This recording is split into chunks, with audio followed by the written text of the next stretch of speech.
레고는 1932년도에 덴마크의 목수에 의해 처음 설립된 회사로 그 어원은 덴마크어 레그고트, 즉 잘놀자라는 말에서 유래되었다. 흥미로운 것은 레고는 라틴어로 나는 조립한다 라는 뜻도 있다는 것이다. 이게 왜 흥미롭냐면 처음 레고라는 회사를 설립할 때 레고는 완제품 목재 장난감을 만드는 회사였기 때문이다. 레고가 실제로 조립이라는 개념을 가지게 된 것은 1958년 레고 브릭이 정식으로 특허로 등록된 시점부터라고 할 수 있다. 미국의 페이스북이나 트위터, 아마존, 넷플릭스, 구글 등등 셀 수 없이 많은 IT 기업들은 항상 세상의 주목을 받는 반면 전 세계 35개가 넘는 국가에 진출해 있고 연매출 6조 원에 육박하는 덴마크 장난감 제조 회사인 레고는 회사로서는 상대적으로 대중에게 노출되어 있지 않다. 실제로 레고는 전 세계에 사랑을 받는 장난감이고 세계에서 가장 영향력 있는 브랜드로 선정되기도 했지만 우리는 레고가 덴마크에서 만들어진 회사라는 것도 모르는 경우가 많다. 오늘은 커먼센스에서 레고에 대해 이야기해보려 한다. 영상이 도움이 되길 바란다.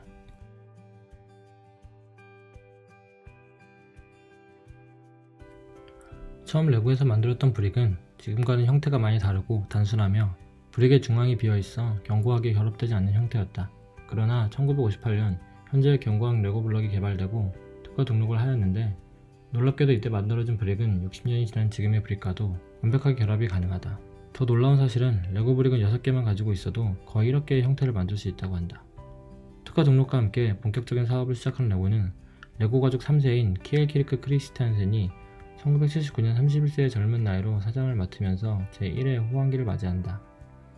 키엘 키르크는 먼저 듀플로를 런칭하여 현재 레고의 핵심 라인으로 만들고 세트 개념을 도입하면서 제품 간의 연결고리를 만들어 하나의 놀이 시스템을 만든다. 특히 미니 피규어를 활용하여 레고의 역할 놀이에 가능성을 부여하고 극적인 상상력을 불어넣어 매니아층을 형성했는데 레고를 아는 사람이라면 미니 피규어가 가지는 매니아층이 얼마나 큰지 알 것이다. 또한 이때 레고의 테마 세트가 정립되기 시작했는데 캐슬 라인이 발매되어 중세 시대로 확장되면서 스페이스 라인으로 확장되고 이는 해적 테마로 연결되면서 현재의 스타워즈, 해리포터 등 효자 제품들의 테마 세트로 이어진다. 3세인 키엘 키르크의 혁혁한 공이 없었다면 지금의 레고도 없었을지도 모른다. 1979년부터 1993년까지의 호황을 뒤로하고 1994년부터 레고는 전례 없는 위기를 맞이한다. 그냥 위기가 아니라 회사의 존폐가 흔들리는 크라이시스를 맞이하게 되는데 그 배경에는 여러 가지가 있었다. 먼저 58년에 등록한 특허가 만료되면서 같은 블럭을 만드는 옥스포드 같은 회사가 우후죽순 생겨나고 낮은 가격으로 시장에 침투하게 되는데 아무리 브랜드 파워가 있는 레고지만 소비자의 유출을 다 막지는 못했을 것이다. 두 번째로 소니의 플레이스테이션이 나왔다.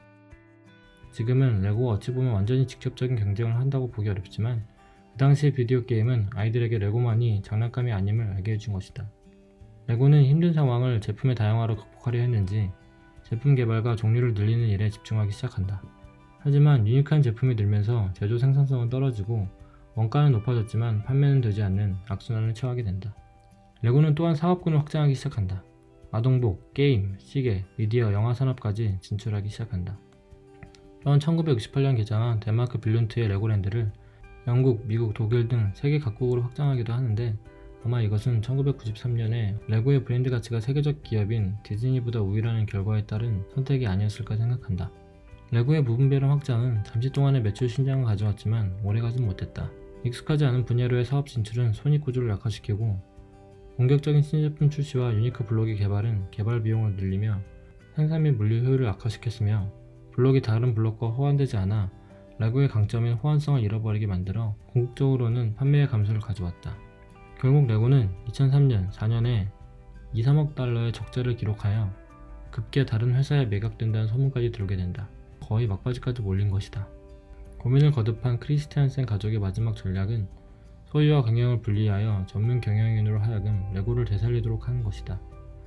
이에 따라 2004년 맥킨지 컨설팅 출신의 34세 웰겐 비 크누스토로프가 레고의 CEO 자리에 오르며 다시 한번 도약의 발돋움을 하게 된다. 크누스토로프의 전략은 심플했다. 다시 브릭에 집중하자는 것이었다. 매너리즘에 빠진 레고는 잠시 자신을 잃어버리고 외도를 하고 있었고 이를 바로잡아야 한다고 판단한 것이다. 먼저 2005년 적자만 나던 레고랜드의 70%를 사모펀드인 블랙스톤 그룹에 매각한다. 현재 레고랜드는 영국의 멀린 엔터테인먼트에서 운영하고 있다. 그리고 자체적으로 진행하던 아동복, 게임, 시계, 미디어 산업들을 라이센스 방식으로 전환한다. 라이센스 모델들도 확대하는데 그중 레고 스타워즈는 레고의 대표 효자 제품군이 되었다. 또한 2004년 14,000여 종까지 늘어난 레고 블록의 종류를 7,000개로 반토막 내고 표준 블록의 사용률을 70%까지 올린다. 이 전략으로 인해 생산 및 유통의 효율이 다시 회복되어 다양한 품목의 제품 출시도 가능해지게 된다. 퀸스토르프는 서플라이 체인 관리에도 혁신을 불어넣어 공급 및 조달 물류를 단순하고 효율적으로 계산해 비용을 줄인다. 어찌 보면 중구난방으로 운영되던 회사에 전문적인 경영 기술을 도입한 것인데 이로 인해 레고는 다시 전례 없는 호황과 성장을 누리게 된다.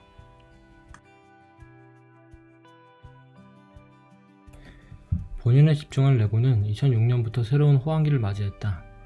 매년 두 자릿수로 성장하였고 특히 15년은 전년 대비 25%를 성장하며 말 그대로 만들면 팔리는 호황기를 누린 것이다. 이때가 바로 우리나라에서 레고를 사서 쟁여놨다가 피를 붙여서 파는 일명 레테크가 붐을 일으켰던 때이기도 하다. 그래프를 보면 최근 17년도에는 실적이 살짝 빠졌는데 이는 호황기의 공급 부족을 막기 위해 생산량을 대폭적으로 늘린 결과 재고가 문제가 된 것이다.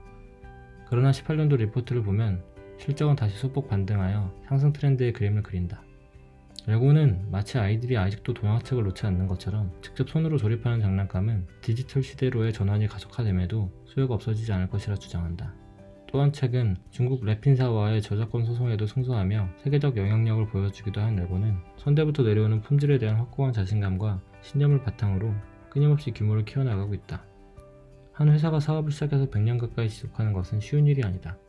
레고는 장난감 업계에서는 독보적인 인지도를 가지고 있지만 1932년부터 현재까지 수많은 위기와 어려운 경쟁 속에서도 지속적으로 성장을 했다는 것은 분명히 눈여겨볼 만한 무엇인가가 이 회사에 있다는 것이다. 어떤가? 그냥 비싼 장난감으로만 생각되던 레고가 다시 보이는가? 향후 레고가 나아가는 방향 및 제품들에 대해서는 한 번 더 다루기로 하며 오늘은 이만 마친다.